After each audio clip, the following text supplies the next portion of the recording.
Hi good morning जी, क्या हाल चाल है आप लोगों के। CSIR नेट दिसंबर 2023 की प्रिपरेशन कैसे चल रही है भाई। पार्ट 2 कर रहे हैं हम लोग आज। अगेन कुछ क्वेश्चंस एंड आंसर्स।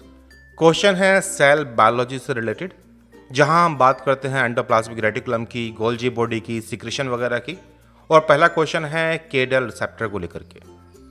केडल आपको याद होगा कि ये एक अमीनो एसिड की सीक्वेंस है और ये सीक्वेंस प्रोटीन्स जो गोल्जी में होते हैं, ER से बन के गोल्जी में गए थे, उन्हें वापस लाने के लिए होते हैं। सही मायने में ये रिट्राइवल सिग्नल सीक्वेंस है। अब हम अपनी लाइफ में देखते ही हैं कि जब भी किसी को मैसेज देना होता है हमें, चाहे चिट्ठी के द्वारा या ईमेल या व्हाट्सएप, तो एक तो रेसिपिएंट का कुछ ना कुछ हमें इंट्रोडक्शन देना पड़ता है उसके अंदर, किसके पास मैसेज जाएगा, और दूसरा हमारा नंबर चला गया है, हमारी ईमेल चलेगी, हमारे पास से मैसेज क्या है। ये जो कहानी है मैसेज को भेजने की पते के साथ, ये सिर्फ हमारी लाइफ में नहीं है, सेल के अंदर भी है।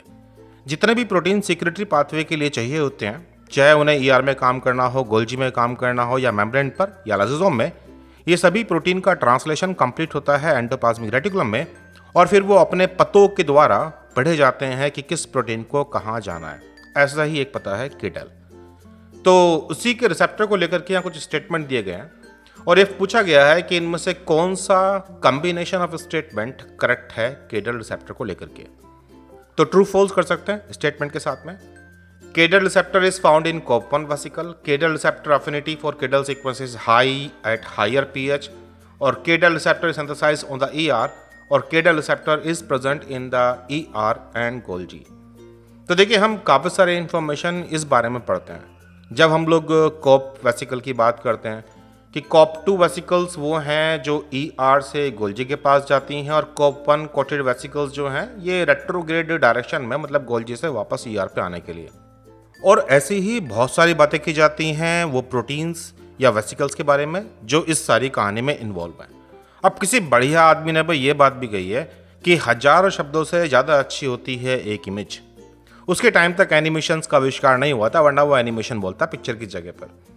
अब चलिए इस डायग्राम को ले लेते हैं। एंडोप्लाज्मिक रेटिकुलम इधर है, गोल्जी कॉम्प्लेक्स यहाँ पर है।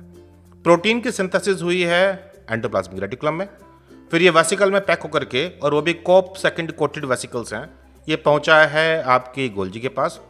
फिर वहाँ से जिन किसी प्रोटीन के पास केडल सीक्वेंस है, रिसेप्टर से बाइंड किए हैं और वेसिकल में पैक होकर के COP1 कोटेड वेसिकल्स हैं, वापस आए हैं रेट्रोग्रेड ट्रांसपोर्ट के द्वारा। तो नोटिस कीजिए ना, रिसेप्टर जो है ये एंडोप्लाज्मिक रेटिकुलम वाली साइड में भी है, वेसिकल में भी है, और GC में भी है। दूसरी बात ये भी है कि सिंथेसिस प्रोटीन की हमेशा इस वाली पाथवे में ER पर ही होती है। फिर pH भी दिखाया है कि हायर प्रोटॉन कंसंट्रेशन, मतलब कि जहां लोअर pH होती है वहां पर केडल बाइंड करता है अपने रिसेप्टर के साथ में, और जहां pH ज़्यादा होगी, मतलब कम एसिडिक एनवायरनमेंट, वहां वो रिसेप्टर से छूट जाता है। तो इस सारी कहानियों में ये सारे फैक्टर थे जो इन्वॉल्व थे। अब इस वापस ऑप्शंस पे आते हैं। तो सबसे पहला वाला ऑप्शन है KDEL receptor is found in COP1 vesicle. ये स्टेटमेंट ट्रू था। KDEL receptor affinity for KDEL sequence is high at higher pH, ये गलत था। हाई है लोअर pH के ऊपर, मतलब false. KDEL receptor is synthesized on the ER, ये भी ठीक है, सिंथेसिस वहीं पर होनी है इनकी। और KDEL receptor is present in the ER and Golgi, ये स्टेटमेंट भी ट्रू था। तो अगर हम ट्रू की बात कर लें तो A, C और D ऑप्शन हमारे ट्रू हो जाते हैं। क्वेश्चन नंबर 9 एक सिंपल सा क्वेश्चन है। Electron donor from donor such as NADH and FADH2 to oxygen occurs in. कहाँ ये लाइन पढ़ी है आपने कि NADH या फिर FADH2 से इलेक्ट्रॉन लिए गए हैं और अल्टीमेटली पहुंचे हैं वो ऑक्सीजन के पास, जिससे कि ऑक्सीजन पानी बन सके।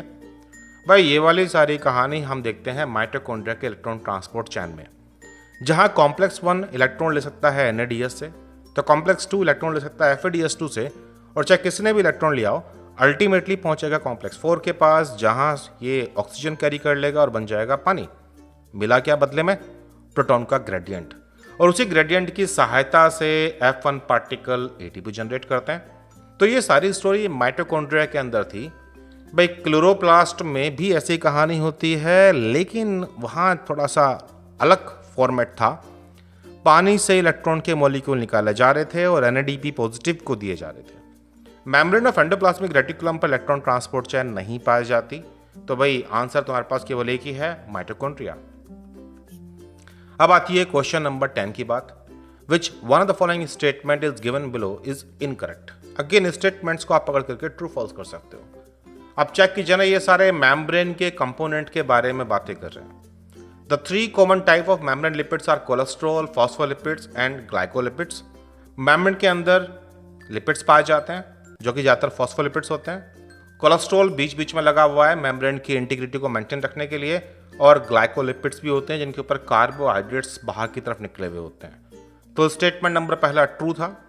दूसरा स्टेटमेंट है phosphoglycerides carry a glycerol backbone, 2 fatty acids and phosphorylated alcohol. तो शायद तुम्हें ये डायग्राम याद हो जहां पे हम कहते हैं कि एक फॉस्फोलिपिड का जो मॉलिक्यूल सिंपलेस्ट है फॉस्फोग्लिसराइड, उसके अंदर फैटी एसिड की 2 टेल हैं, एक ग्लिसरॉल की बैकबोन है, और आपके पास बहुत सारे तरह के अल्कोहलिक ग्रुप लगे हुए हैं जिनके ऊपर एक फॉस्फेट भी ऐड है। ये ग्रुप्स हैं इथेनोलामीन, कोलाइन, सीरीन, आयनोसिटोल। इसी के बेस पर अलग अलग फॉस्फोलिपिड के नाम होते हैं। और फिर नेक्स्ट ऑप्शन था हमारे पास कि most phospholipids and glycolipids form molecular sheets rather than micelles in the aqueous medium. तो देखिए, एक्वस मीडियम में माइसेल बनाने के लिए सिंगल टेल वाले फॉस्फोलिपिड चाहिए होते हैं, और जिन फॉस्फोलिपिड की बात हम लोग कर रहे हैं ये तो 2 टेल वाले हैं ना। जनरली ये मेम्ब्रेन बनाते हैं शीट्स के रूप में, और अगर ये वेसिकल बनाएंगे तो लाइपोसोम की तरह बनाएंगे, बायलेयर वाली, माइसेल की तरह की नहीं, जहां केवल एक ही लेयर ने ये बॉल क्रिएट कर रखी है। तो फिर ये स्टेटमेंट भी ट्रू हो गया हमारा। अब आया last statement. The common alcohol moieties in phosphoglycerides are glycerol, inositol, choline, ethanolamine and tyrosine. अभी हमने देखा कि फॉस्फोलिपिड के हेड ग्रुप में अल्कोहलिक ग्रुप लगे होते हैं। अब इस अल्कोहलिक ग्रुप में जो कॉमन नहीं है वो है टायरोसिन। टायरोसिन मेम्ब्रेन के लिपिड्स में लगा हुआ नहीं मिलता। तो यही था स्टेटमेंट फॉल्स। फंडामेंटल इंफॉर्मेशन थी सेल बायोलॉजी की, सेल मेम्ब्रेन के बारे में। अब आती है बात क्वेश्चन नंबर 11 की। In regulating the quantity of enzyme, its degradation plays a pivotal role. Following statements are made to represent the degradation of enzymes in the 26S proteasome.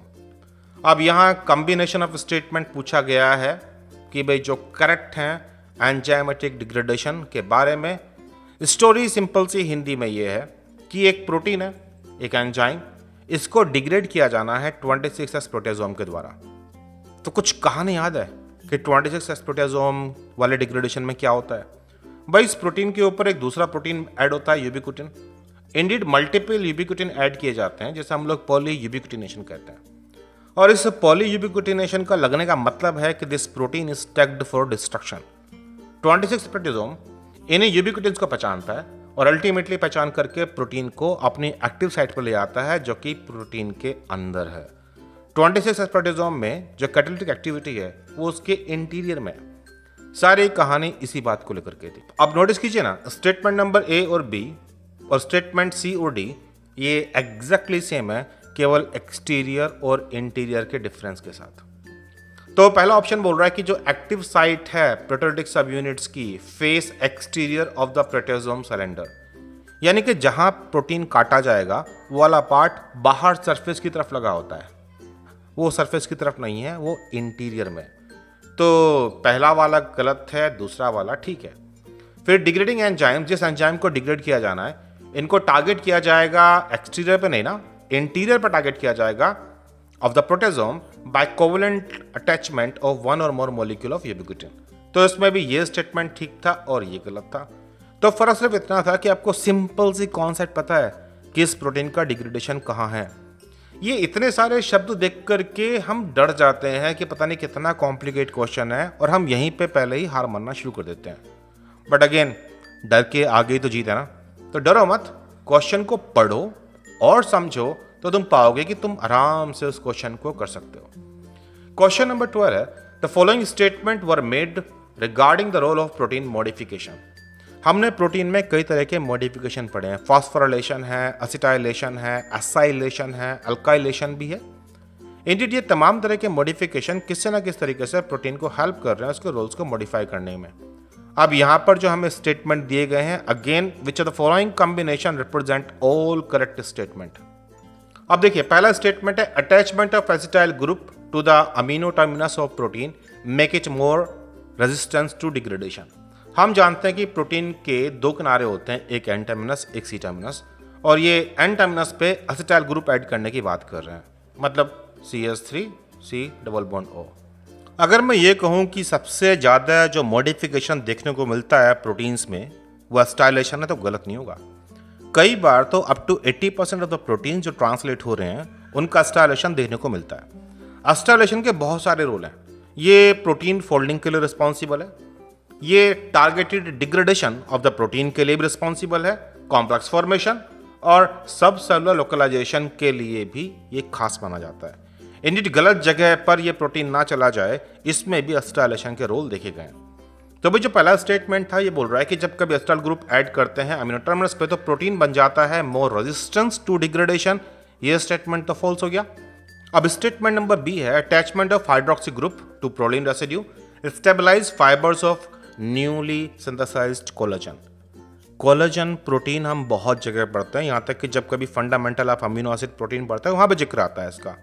पहला स्ट्रक्चर था जिसको डिस्कवर किया गया था ट्रिपल हेलिकल स्ट्रक्चर।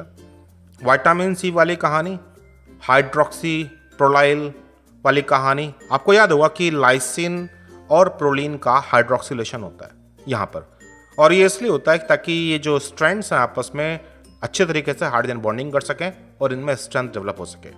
तो ये statement true है। Addition of sugars जिसे हम लोग ग्लाइकोसाइलेशन बोलते हैं, दो तरह का होता है, N linked and O linked. इससे प्रोटीन मोर हाइड्रोफिलिक बन जाता है। भाई कार्बोहाइड्रेट तो पानी से इंटरेक्ट करते हैं। अगर तुम्हें याद ना हो तो देखो, आटे में पानी डालो, पानी अलग और आटा अलग ऐसा तो नहीं होने वाला ना। या फिर आप चीनी को अगर पानी में घोलना चाहोगे तो क्या घुलेगी नहीं। कार्बोहाइड्रेट चिपचिपा होता है, पानी से इंटरेक्ट करता है, ये हम लोग अपनी डेली लाइफ से भी जानते हैं। तो ये हाइड्रोफिलिक बना देगा प्रोटीन्स को, और इससे प्रोटीन प्रोटीन इंटरेक्शन में भी काफ़ी इंपॉर्टेंट रोल होता है। अब सोचो ना कि ये ग्लाइकोप्रोटीन्स मिलते कहाँ पर हैं, सेल के सरफेस पर। उनका रोल क्या है, सेल सेल इंटरेक्शन में या फिर सेल मॉलिक्यूलर इंटरेक्शन में। तो ये स्टेटमेंट भी ट्रू है हमारा। अब आया लास्ट स्टेटमेंट, एग्जैक्टली सेम है सी की तरह, लेकिन यहाँ हाइड्रोफोबिक बोल रखा है और साथ में प्रोटीन फोल्डिंग की बात कर रखी है। तो भाई हाइड्रोफोबिक वाली कहानी ग्लाइकोसाइलेशन की नहीं होती। ग्लाइकोसाइलेशन में जो ग्लूकोज या फिर मैनोज या इस तरह के दूसरे मॉलिक्यूल्स लगे हुए हैं, इनमें बहुत सारे OH ग्रुप होते हैं जो पानी से इंटरेक्ट करते हैं, हाइड्रोफिलिक बना देते हैं मॉलिक्यूल को। तो फिर तो भाई स्टेटमेंट नंबर डी जो है ये है फॉल्स।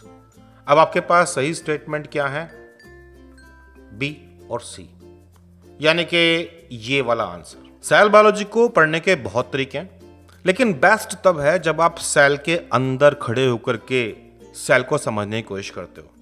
अब सोचो ना कि अगर तुम्हें पेरिस को समझना है तो क्या किताबों से पेरिस समझ में आएगा, लेकिन अगर कोई तुम्हें ले जा करके पेरिस की गलियों में घुमाए तभी तो पेरिस समझ में आएगा ना। गेट और CSIR नेट एग्जाम की प्रिपरेशन iFly के साथ करने के लिए शॉर्ट, एक्यूरेट, फास्ट और एफिशिएंट वे में आप मुझे व्हाट्सएप कर सकते हैं 9013902981। मत भूलिए, हम लोग आपकी लाइफ में कैटलिस्ट की तरह हैं। चलिए फिर एंजॉय कीजिए, बाय बाय।